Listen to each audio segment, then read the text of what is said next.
Hello and welcome to the Helios blog. My name is Helios, here for another reaction video.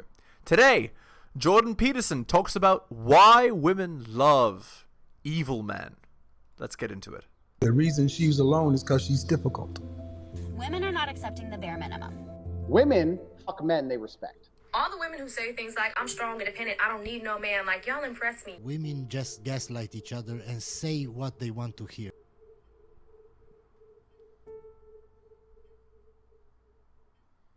Psychopaths did describe them as impulsive, so they're willing even to sacrifice their own futures to the pleasure of the moment. But there was obviously a subset of psychopaths who delighted in being cruel, and the standard explanation of callousness, say, which is merely lack of empathy, didn't seem to be enough, right? Because it isn't merely that people are lacking empathy, it's that sometimes there are people who take a positive delight in cruelty, and that there's a new term that's used to describe online mobbing behavior or bullying behavior, troll behavior, which is lulls, right? I just did it for the lulls, which is the plural of LOL, laugh out loud. And to do it for the lulls is to go after someone on the net, often anonymously, merely for the purpose of making them miserable and wretched and put them in pain, just so that you can enjoy that. And that sounds a lot like sadism, actually, doesn't it? Certainly, that's not mere psychopathy, right? That's not mere impulsiveness. There's an additional component that's worth concentrating on. All right, so you covered a lot of ground there. Picking up on the argument for psychopaths being impulsive, just to remind viewers who are not that familiar with evolutionary theory, the simple argument is you got to get mates to maintain your genes in the gene pool. And there are many ways of doing that, right? One is to grab and run with whatever you want, using force if necessary. That will sometimes get you mates. More strategic Machiavellians find ways of manipulating others to get their genes into the gene pool. Narcissists seem to attract mates, partly because of their confidence, even if it is overconfidence. Sadists are a little harder to see. Why would being sadistic get you romantic and sexual partners? Well, I can maybe answer this. The reason why being sadistic might get you partners is because women want a man who's able to inflict pain on other men. The reason is for reasons of safety. If you ever need it, the man will not only be able to inflict pain, but he enjoys inflicting pain. So he'll have no qualms about doing it. So your safety is all but assured. You know that in a dangerous situation, you would have a man that would be able to inflict the kind of pain you need to actually be safe, right? And by extension, your genes, your children to be safe, right? Shilling time. Hit the like, hit the subscribe, hit all for notifications, share this video, drop me a donation like Hunter M, Adrian R, and Tom M. Just click more in the video description. Buy my books at bit.ly/heliosbooks and go to my Patreon and subscribe, patreon.com/theheliosblog. All right, let's continue.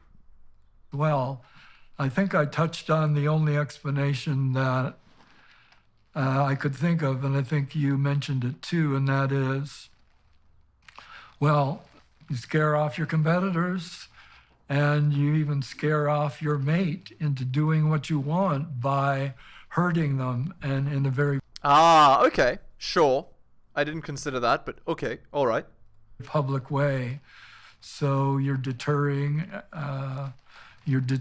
reactions from other people, and that may be of benefit in some circumstances. And then you went into the niche theory, or niche, as some people say. Yeah, there's a lot of niches out there for dark personalities. Each one may require very select kinds of traits, but if you want a job as an enforcer and on a hockey team, you better damn well be able to and willing to and like to hurt other people. Indeed. And a big, strong man that can hurt other men. I mean, what couldn't be attractive about that? It also might be, so I know someone quite well. So I talked to him. He was often hired by corporations to fire people. And he's a very disagreeable person, but he's very high in conscientiousness, eh? So I was talking to him at one point in my lab because I was struggling with a few students and who I eventually let go. And I really realized that I probably had kept them in the lab longer than I should have, and that their poor performance was demotivating some of the people in my lab who were very high performers and, just producing a decrement in the overall quality of our work. And part of the reason I think I failed to take action is because I am a rather agreeable person, and I find firing people, let's say, very distasteful. And right. So that would be a nice guy, right? The opposite of what women tend to find attractive. So I talked to my associate, my friend, about firing people, and he said, I enjoy it. And I said, perfect. That really surprised me. And this is someone I admire and respect, very competent person, by the way. I said, well, why is that? He said, well, I go into corporations and I ferret out the people who are kissing up and kicking down. I ferret out the narcissists. I ferret out the people who, as I alluded to, take credit when they haven't done anything and cast aspersions on others when they have done something, and who are clearly not doing their job. And then also, I go after people for whom it would be better in some real sense to be off doing something else. So basically what he's describing is he's kind of like a vigilante, right? Like vigilante justice. He's correcting the things in the way that they should be, effectively, right? And the other point is funny, right? He's in his opinion, he's saying, you're not doing the job you should be doing. Here, let me push you in the right direction in the most direct way possible.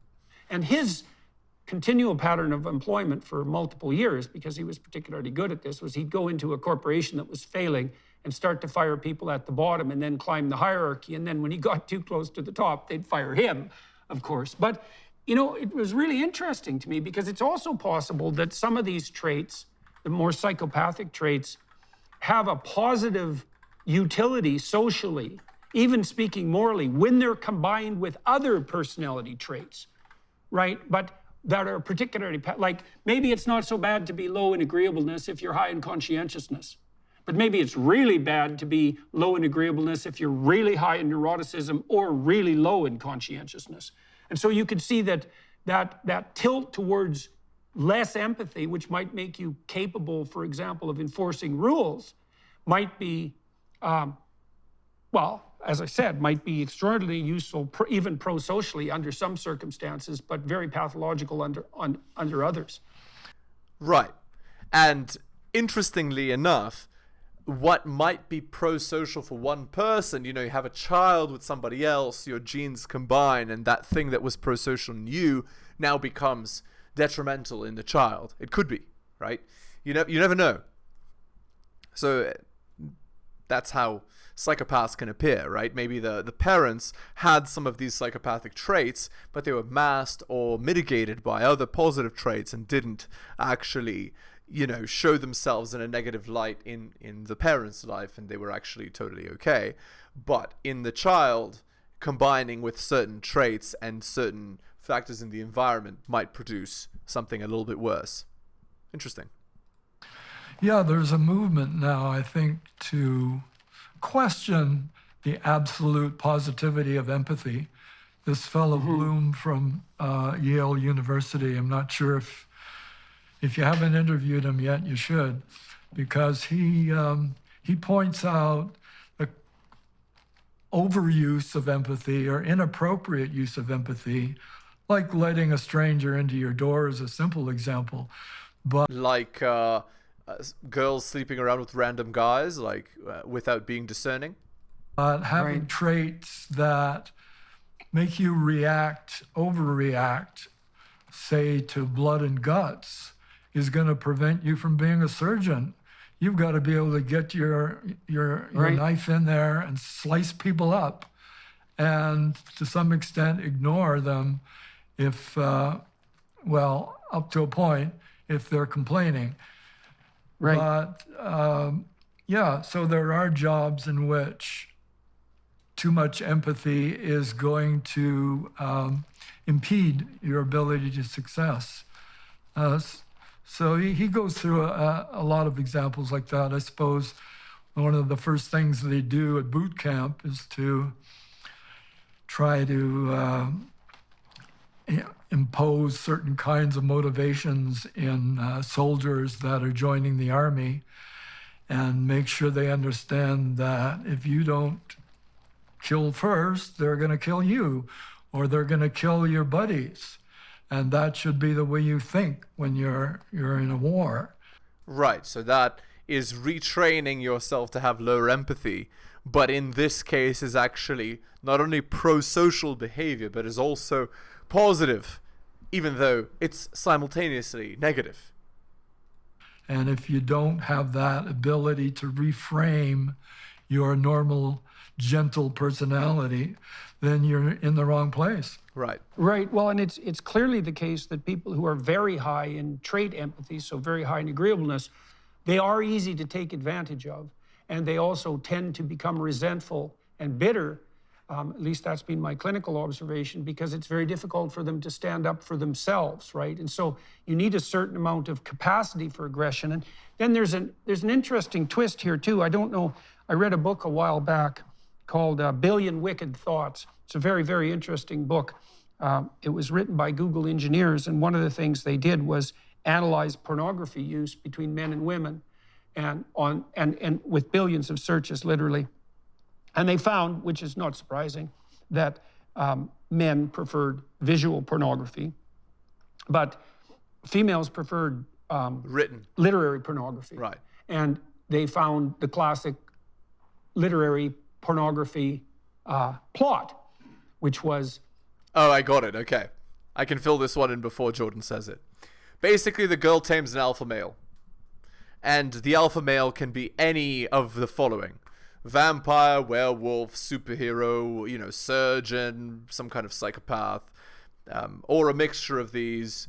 The most popular work of fiction, other than the Bible, in the last 2,000 years was 50 Shades of Grey.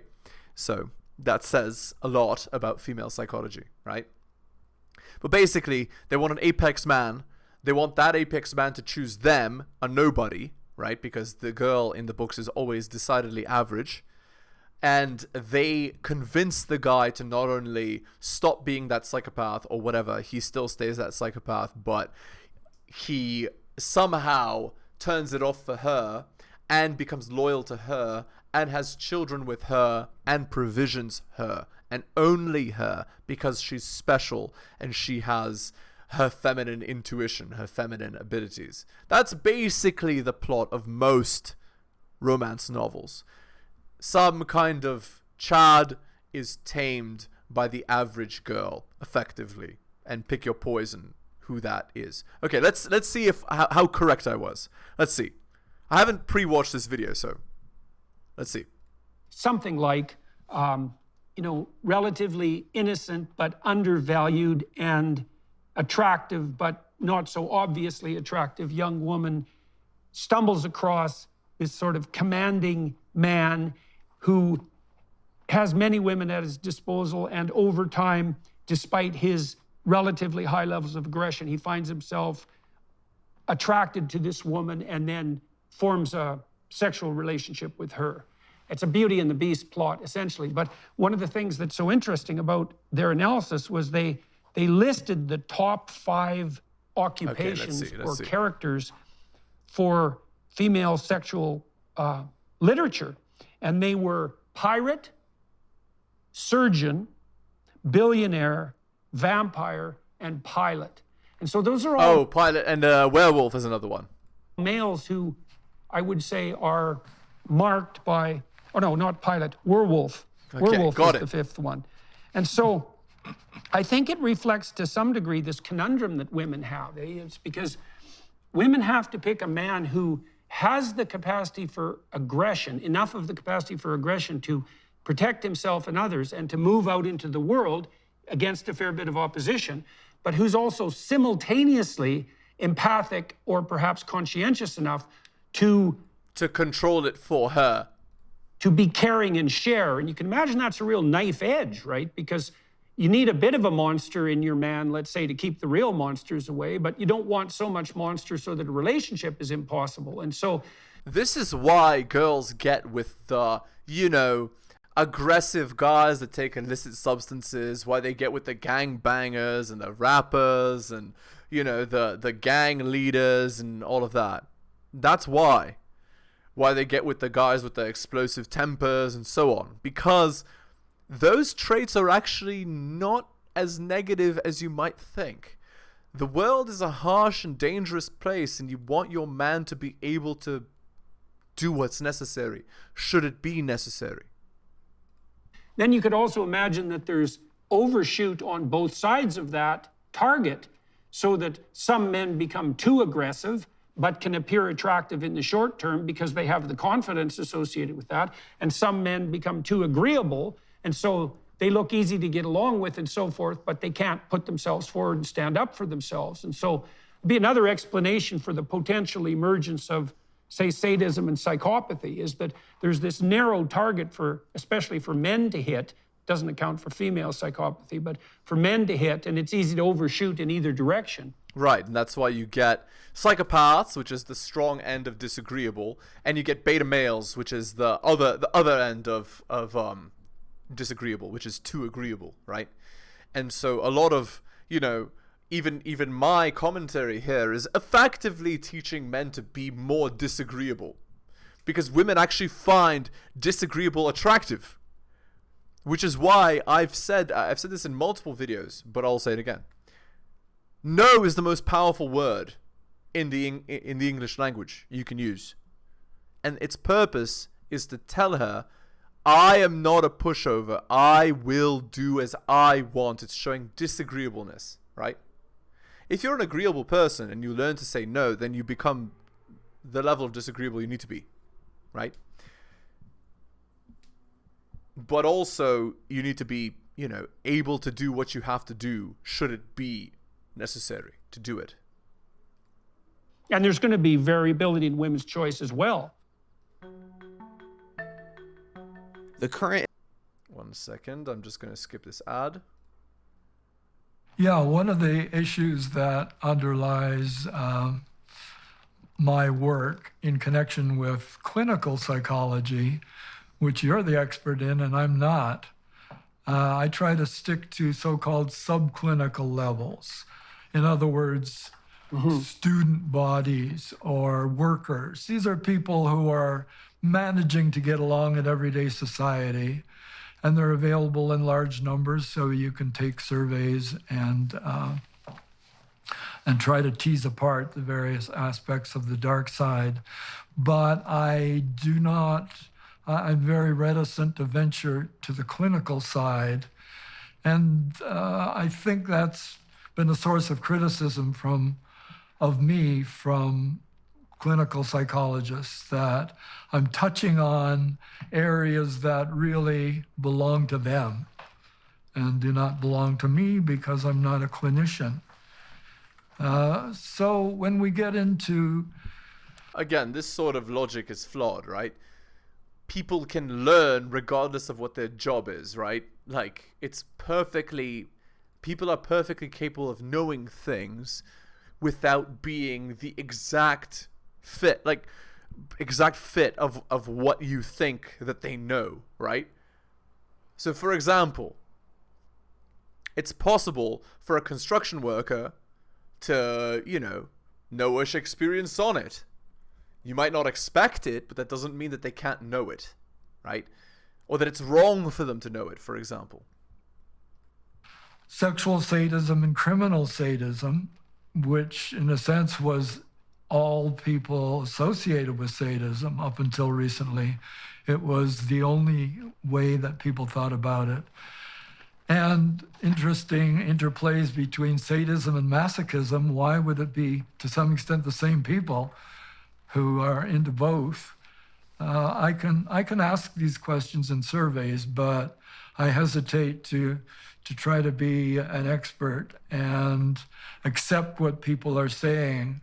Well, it's not as if the clinicians have been any more careful than the personality theorists in elucidating the actual nature of their diagnostic categories, right? I mean, one of the reasons I'm a clinician and a personality psychologist, I mean, one of the reasons I find your work interesting and compelling is because you do the psychometrics properly. And that's not always obviously the case with clinical diagnostic categories, because they're basically holdovers from the psychiatric enterprise, and they weren't extracted out of a primarily statistical model. And so on the downside for the clinical psychologist, it's not obvious at all that we have our nosology, our diagnostic category system straight. And so I'm not saying that in a cynically critical manner, because it's actually a very difficult thing to do right. But it seems to me that your work isn't unfairly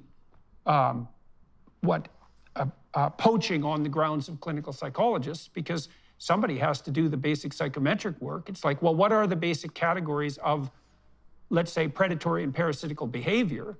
Now, you can imagine that there's a place where that becomes clinically extreme and has to be dealt with in another manner, but there's absolutely no reason not to look at its subclinical manifestations as well. Oh, I understand. Okay. Perhaps when I commented, I was a bit too general.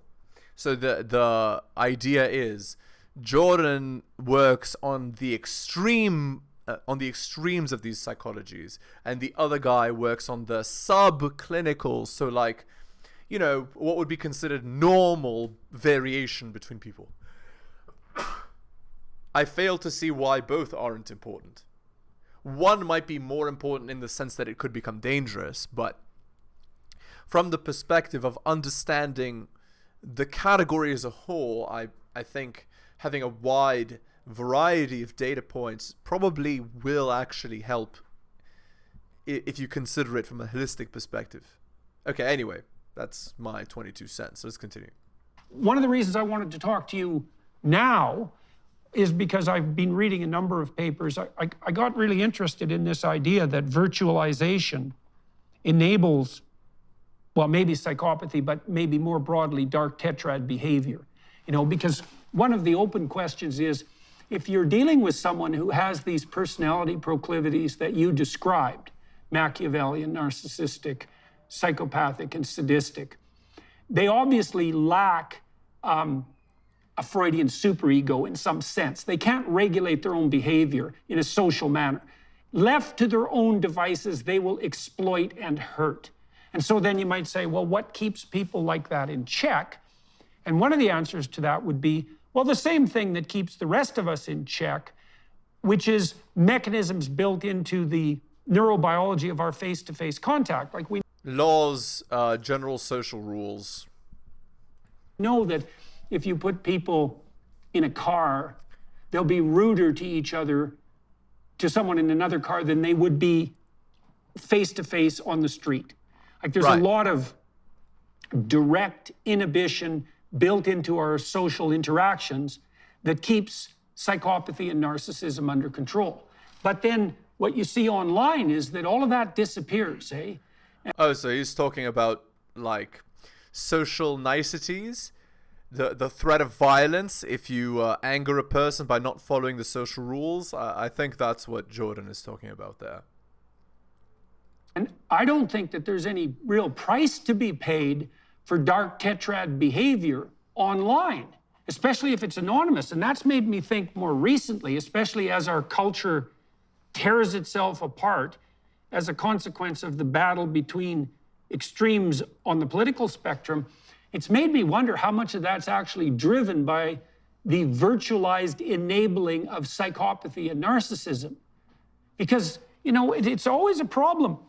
One of the things people might not understand who are watching this is the incredibly high cost that biological organisms bear in relationship to parasitical behavior. So that'd be associated, let's say, with psychopathy. There is good evidence, although I wouldn't say it's canonical, that the reason that sex itself evolved was so that we could stay ahead of the parasites. If you just clone yourself, the parasites can chase your genome down the generations. But if you mix your genes, then the parasites have to adapt rapidly to keep up. You can stay. They have to evolve to be able to specifically target your DNA.